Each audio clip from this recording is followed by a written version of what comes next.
Good evening, adventurer.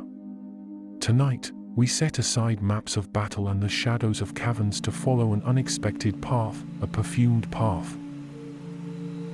Just imagine Gimli, the gruffest of dwarfs, with his fierce gaze and heavy boots, stepping into a place filled with lavender, little bells, and enchanted cushions. Beside him, Lothariel, a wise and gentle elf, and Nemra, with hands as soft as a spring breeze, ready to take on the most challenging mission of the night, taming the beard of a warrior bearing centuries of dust, pride, and resistance. What was meant to be a simple detour becomes an unexpected sensory journey. A hidden parlor tucked away in the winding lanes of Elenhir, where scents tell stories and mirrors show more than reflections. On this path, Gimli will face a different kind of battle, not against orcs, but against his own stubbornness. And the most curious part? He might just lose and enjoy it. Because tonight, even bravery smells like cinnamon and honey tea. The contrast is irresistible, the rough and the delicate, the grumpy and the welcoming, steel and mist. With each brushstroke of oil and gentle melody, something begins to shift, and not just in the beard. What seemed like a trap of fragrances reveals itself to be a temple of peace, where even the hardest of hearts find cracks through which they can bloom. This is the world you're about to enter, where the unexpected turns into poetry, and beauty reveals hidden strength. If this is your first time here, make yourself comfortable, leave a like on this video, and if you'd like to keep traveling through stories like this one, subscribe to the channel. Here, each night is an open door to rest, wonder, and a touch of good humor. Because the truth is, sometimes, what keeps us awake isn't just the noise of the world, but the noise we carry inside. The overdue obligations, the words that got stuck, the dreams pushed aside by routine. The mind races, even when the body begs for rest. And that's why stories like this exist, to remind you that even a tired heart can be gently embraced.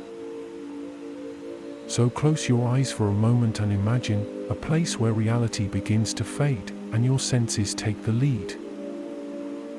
Through the cracks of a lavender gate, a curious scent sneaks in, something between sleepy spices and a promise of rest. There are voices in the distance, music that flows like water, and the sense that, just around the next corner, something unexpected, perhaps even amusing, might occur. And so, without haste, beneath a sky of heavy clouds and a welcoming silence, someone walks, and our story begins.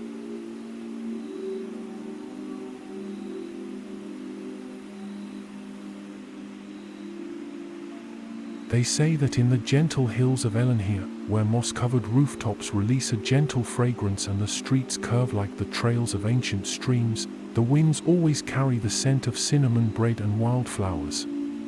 It was an old city, yet alive, as if the bricks and stones held laughter and stories beneath each layer of lichen. On a grey and lazy afternoon, under a sky that threatened a soft drizzle, an unusual traveller made his way along gentle Oak Street, grumbling under his breath, his mud-caked boots pressing into the cracks of the cobbled street. Gimli, son of Gloin, warrior from the depths and bearer of the thickest beard west of the Thallan Abyss, was desperately searching for a tavern. Why do men insist on hiding their breweries behind lace and perfume shops? He grumbled, brow furrowed and eyes half closed. If only they'd hang a barrel over the door. Gimli had parted ways with a group of merchants with whom he'd been negotiating barrels of polished silver. After hours of debate over metal alloys and transport prices, the dwarf believed he'd earned a break. His sense of smell, refined by years in mines filled with sulfur and smoke, picked up something intriguing: mint, fresh flowers, and a hint of ginger tea. And there was a sound too, soft voices in harmony, muffled laughter, the delicate chime of little bells. There we go, a tavern with musicians and aromatic tea, perhaps. He muttered hopefully. He pushed open a wooden door painted in lavender hues, adorned with branches of silver willow. A little bell rang, and the air changed. Instead of the scent of old beer and barrel dust, he was greeted by a wave of lavender, sandalwood, and something sweet, perhaps lilies or caramelized apple. "This tavern smells odd," he grunted, wrinkling his nose as his brows lowered like curtains of stone. The room was spacious and filled with light. Translucent curtains swayed like enchanted veils. Cushions were scattered across carved benches. Small bowls of aromatic steam rested atop tables of opaque crystal.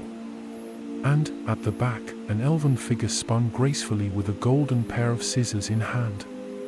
"Oh, Master Dwarf, sit down, relax, leave the beard to us," said a voice both sweet, musical, and firmly assured.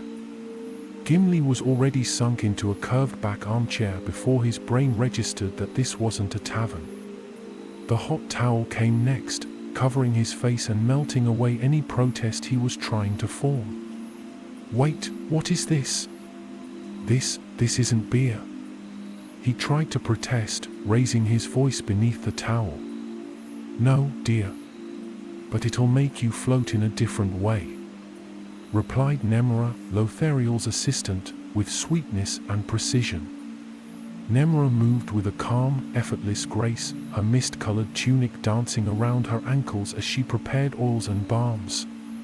She placed small hot stones beside the steaming bowls, and the sound of drops falling on them sounded like water turned into music. As the beard was gently separated into strands and massaged with wild honey oil, Gimli struggled to stay both awake and indignant. "I don't need lavender in my moustache to crush an orc," he muttered. Around him, other clients, human women, half-elves, even a hobbit, whispered in delight. "Did you see the volume of that beard? He looks like a king of perfumed minds." Lothariel leaned in gracefully beside him, her gaze dancing between compassion and challenge. "Not all bravery smells of smoke and sweat. There is glory too in wisdom, and in a fine moonleaf balm." Gimli grunted something unintelligible and buried his face deeper into the hot towel. Deep down, his shoulders had already begun to relax, and a sigh escaped him before he could stop it. Lothariel then began to sing softly in ancient Elvish, a melody of spring's greeting, the kind sung beneath blooming trees on days of renewal. The words floated. "Through the braids of the wind descends the song of the season. Not even stone stays hard forever when the heart is warmed." Gimli, though trying to resist, felt a curious warmth creep into his cheeks. And when they removed the towel from his face, his gaze met the enchanted mirror.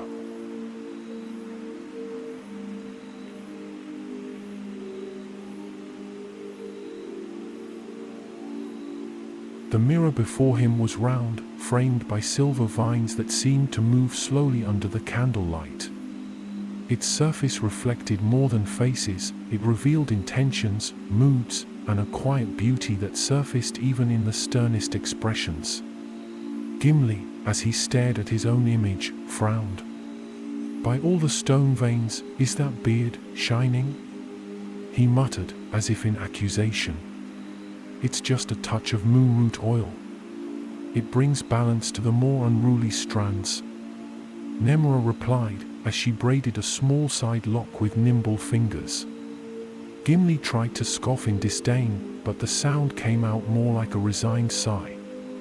Nemra's hands worked with an almost magical precision, and each motion seemed to untangle not only the hairs, but the dwarf's very thoughts. "Don't look at me like that. This is all temporary. Tomorrow I'll be back at the bottom of a mine, covered in soot and honor." Lothariel smiled with her eyes. "Ah, but honor may carry the scent of flowers, if nurtured with dignity. And soot cannot hide the light of one who's already been truly seen." Gimli jumped slightly as Nemra misted his beard with a fine spray from a carved mister made of living wood. The aroma that spread was lavender with notes of fresh pine, as embracing as a mountain breeze. Careful. This feels like magic, he protested, cautiously touching his own beard. If it were magic, my dear, you'd be dancing like a blooming stag. This is just alchemy and care, Nemra replied, hiding a smile behind a fan. In the corner of the room, a harpist gently plucked an old melody, while a hobbit exchanged recipe secrets with an elderly woman with blue hair. The atmosphere was one of suspended time, where time dripped like warm honey. Gimli tried to keep a stern face, but his eyes began to narrow from the heat of the towel around his neck and the comforting sounds around him. The voices felt distant, and his breathing, once heavy and tense, slowed like a lazy current. "And this, Moonleaf, you called it?" he muttered, trying to strike up conversation to stay alert. "Is it any good for smashing orcs, or just for perfuming elven beards? It heals cracks in old wood and soothes stubborn hearts. Not made for war, but powerful in its own way." Lothariel answered, a playful glint in her eyes. "But still think I'm dreaming." Gimli sighed. "Last time I felt something this pleasant was when I fell into a barrel of drowsy wine." In the background, a few clients laughed gently. A half-elf remarked with a smile, "At least this barrel smells better." Gimli opened one eye. Lothariel leaned over him with a willow bristle brush and began combing the edges of his beard in slow circular motions. Each gesture seemed to have been learned in a temple of patience. "You know," Gimli began, his voice softer, "back home, there's a spring that flows from black rocks. They say that bathing there brings peace. I never believed it. But now, with these scents and this calm, I'm starting to question my disbelief." Lothariel smiled sweetly and replied only in a whisper, "There are springs of peace hidden everywhere." In that moment, Nemra brought a warm cloth soaked in mint extract and laid it across Gimli's shoulders. He let out a sigh so deep it echoed through the curtains. Outside the parlor, the wind blew softly, carrying the song of a forest bird nearby. And inside, time seemed to forget to pass. With heavy eyelids and thoughts melting like butter on toast, Gimli mumbled, "What a mess, eh? Came in looking for ale, and left smelling like spring." The voices around him chuckled gently once more. And Lothariel, with an almost motherly look, replied, "Sometimes, the best battles are won by surrender." And there, without even realizing it, Gimli let himself go.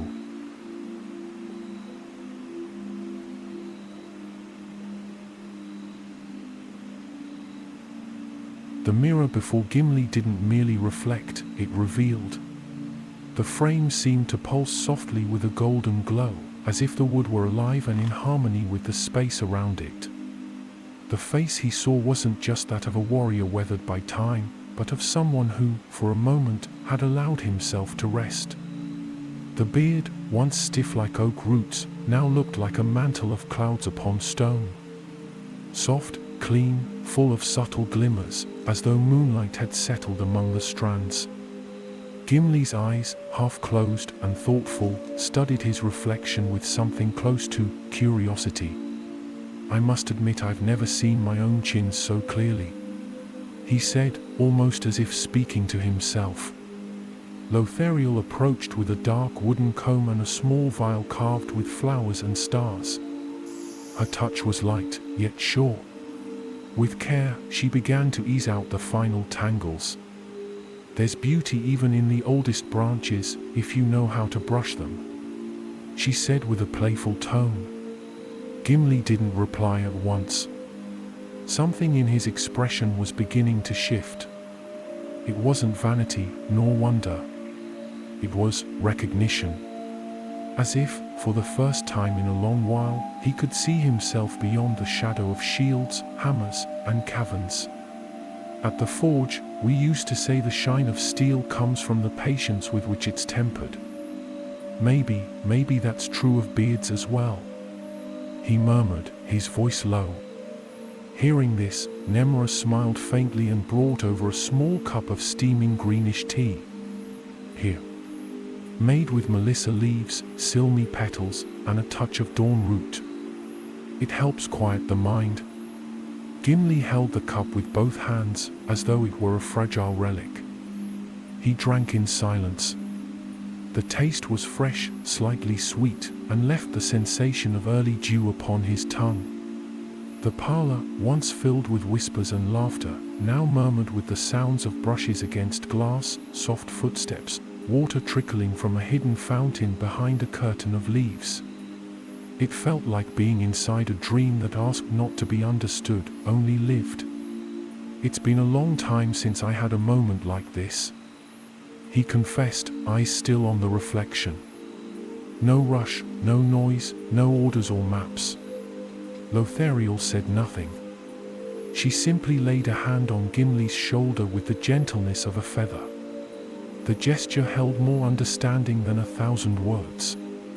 In my youth, he went on, I used to think greatness was measured by the battles won and the enemies defeated. Now, I'm not so sure. Perhaps greatness lies in knowing when to stop. The words came slowly, as if unearthing something long buried in the folds of his soul. Nemra took the empty cup and whispered, "The halls of time hold more than stories. They reveal what we've forgotten to seek." Outside, the day was beginning to fall, and an amber light poured into the room through the upper window slats.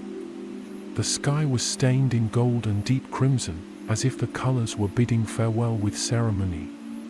Gimli closed his eyes for a moment.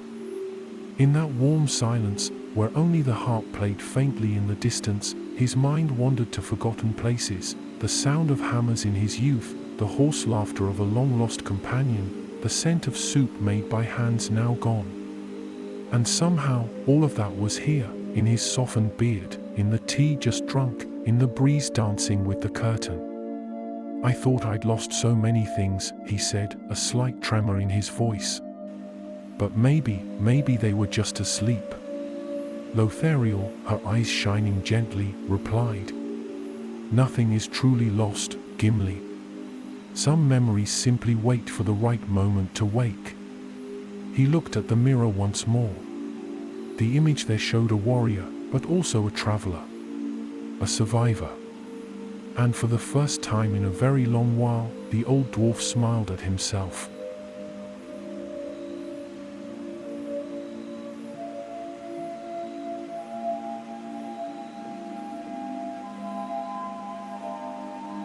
The golden afternoon light was already giving way to bluish hues, and the shadows in the moonflower parlor stretched with the slowness of a well-told tale.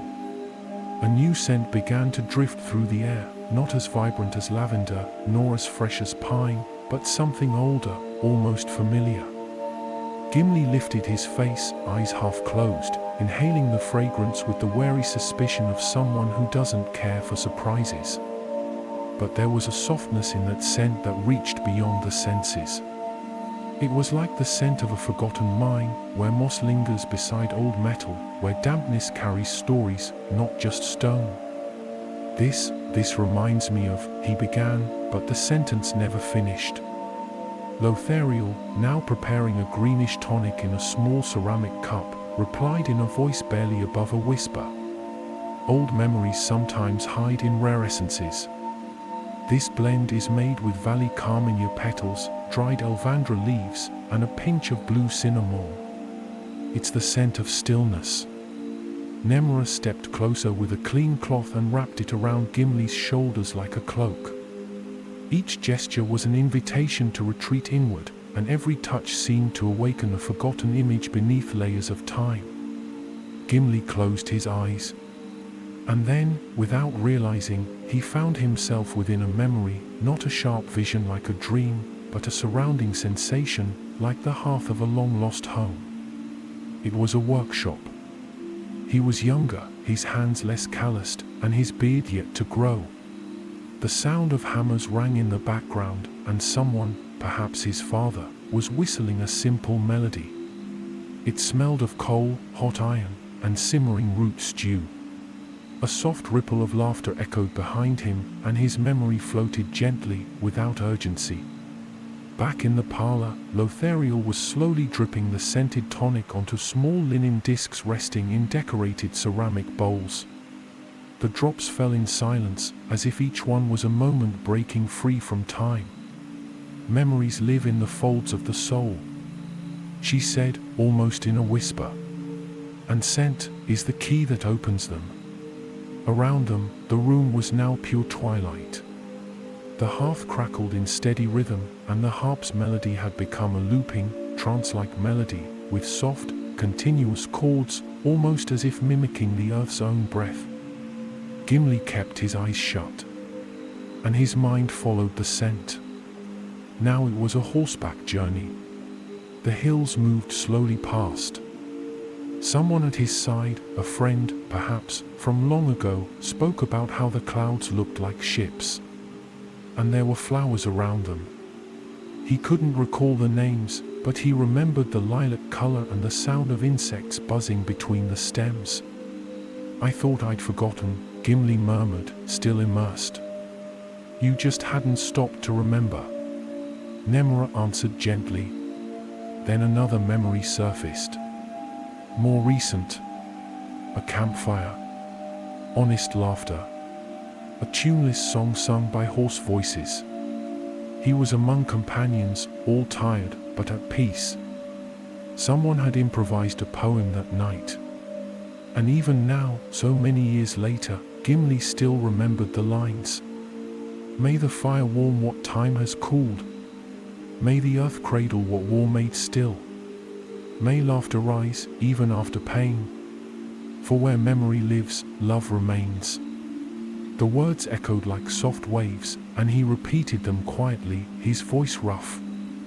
For where memory lives, love remains. Lothariel stepped closer, without speaking. She placed her hands on Gimli's shoulders with a gesture of kindness, as if to say, "We are here with you." Outside, the night arrived slowly. The stars emerged one by one, shy as children, peeking through enchanted wooden beams. The air grew cooler, and within the parlor, only the sound of the wind and the harp filled the space between thoughts. And so it was that Gimli, the warrior, the grumbler, the dwarf of caverns and battles, allowed himself to drift within his own being, guided not by maps or compasses, but by scents, melodies, and memories. There, among essences and sighs, he found something rare, a moment that demanded no answers, only presence.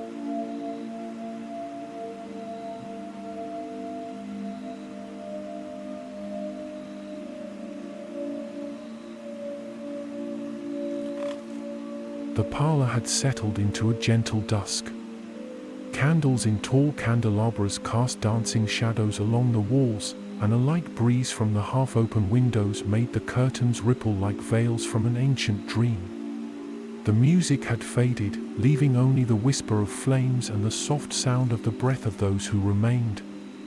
Gimli sat in silence, his mind still floating between awakened memories and a strange sense of lightness.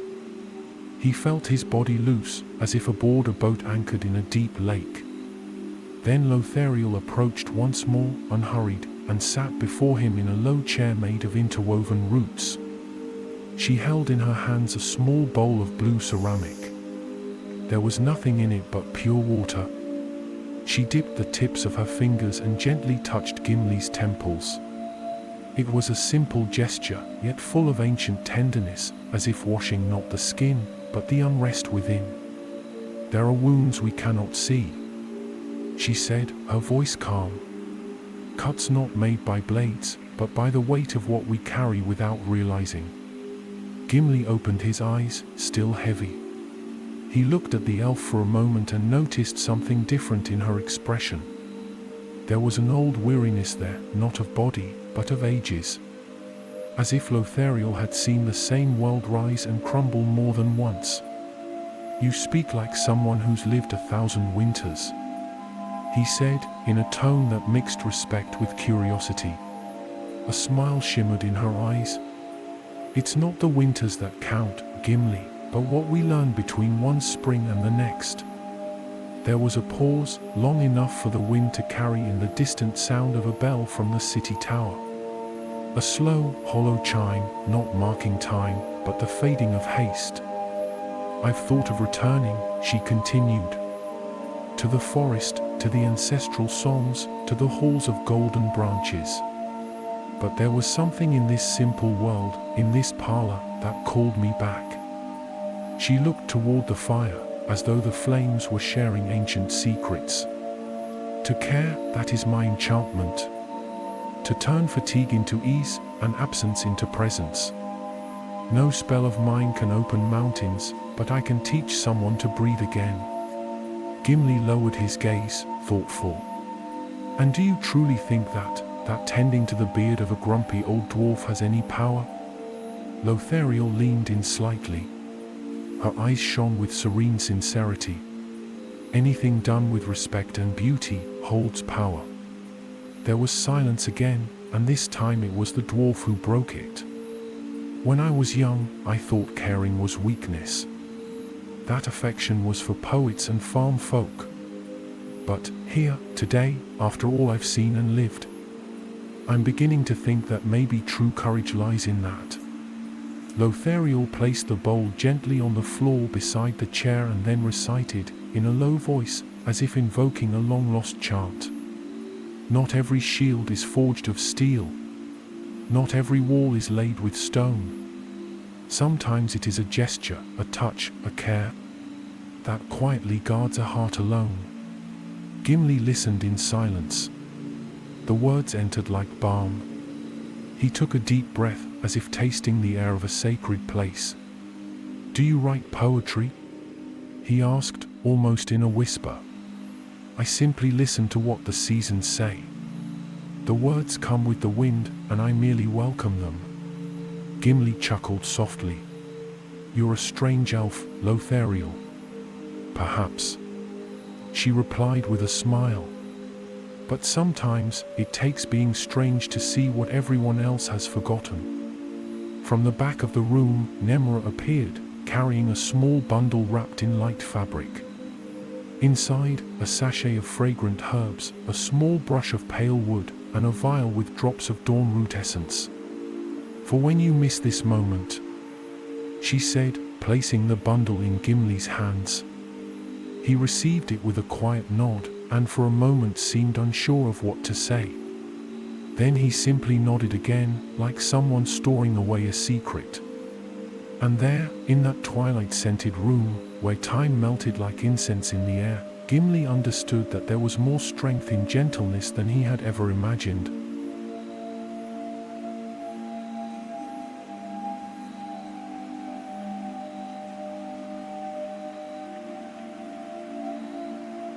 Night had fallen over Elenhir like a silver-threaded veil, wrapped in silence and soft perfumes.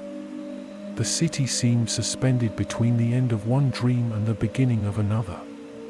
Oil lamps, lit slowly by apprentices, shimmered in the windows, and the air was thick with the scent of herbs and the distant whistle of a contented breeze. Inside the Moonflower Salon, Gimli adjusted his belt, the weight of tension finally lifted from his shoulders. His eyes swept over the room one last time, the flowing curtains, the amber firelight, the ceramic pots, the nearly non-existent murmurs. He took a deep breath, as if absorbing the entire place to carry it with him. So, how much do I owe you for all this? He asked, breaking the silence with his deep, unhurried voice. Lothariel looked at him with an expression blending tenderness and respect. Just enough to keep walking with lightness, she replied, nodding gently. Gimli pulled out a small leather pouch from beneath his tunic. He opened it with firm fingers and separated a few old, well-polished coins, etched with runes only dwarfs could decipher. He placed them on a tray by the entrance, a discreet gesture, but full of dignity. For the oils, the songs, and the hospitality, he said, not looking directly at the elf, but offering a silent bow. Nemra gave a slight nod of thanks. Lothariel only smiled, and her eyes spoke more than any words could. Gimli then turned toward the door. The night chill awaited him with gentleness, and the moonlight lit the steps as if extending an invitation.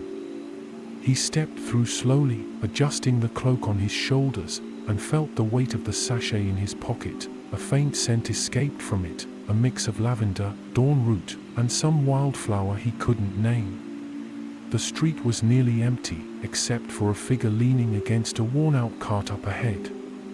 It was a burly dwarf, with a grey beard and eyes like old coals. When he saw Gimli, his eyes widened in pure shock. "Gimli, by Durin, you smell good?" he said, stepping forward with flaring nostrils. "Is that floral?" Gimli stopped, crossed his arms, looked serious for a moment, then spoke with the calm that only time can chisel. "Lavender doesn't take courage from a dwarf, but it sure gets rid of the stink from that pigsty I crashed in last week.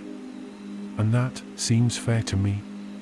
The other dwarf blinked, unsure whether to laugh or back away. Gimli continued, a hint of a grin hiding beneath his beard. "And between us, just because you're covered in dust doesn't mean you have to smell like a wet horse hoof. And since when do you listen to elves and their enchanted perfumes?" The other shot back, trying to regain composure.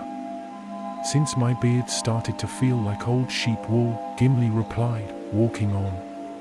"Well," the other said, scratching his head, "I gotta admit, it's gleaming. Almost nice to look at. Just don't spread that around."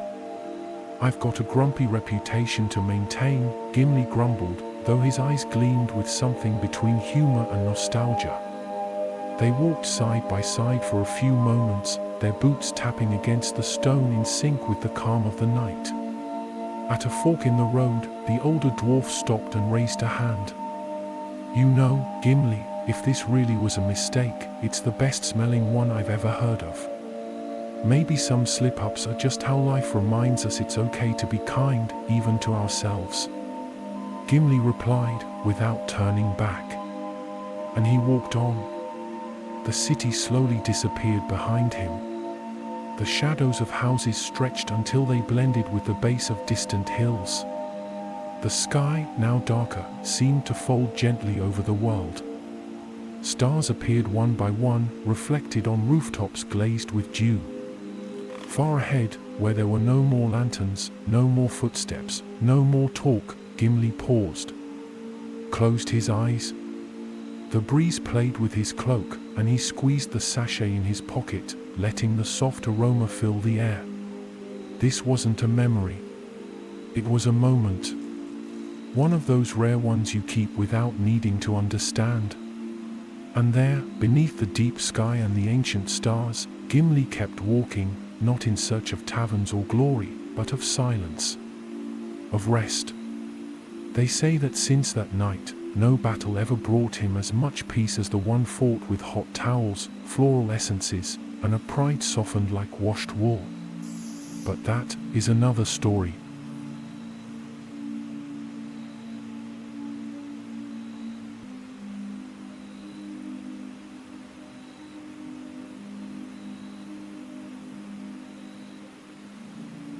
Now, imagine yourself there too, where the night descends gently, and the wind seems to whisper ancient secrets between the stones. The soft glow of lanterns has already faded, and the delicate scent of the sachet Gimli carries in his pocket still lingers in the air. Take a deep breath. Feel the comforting warmth of the space around you.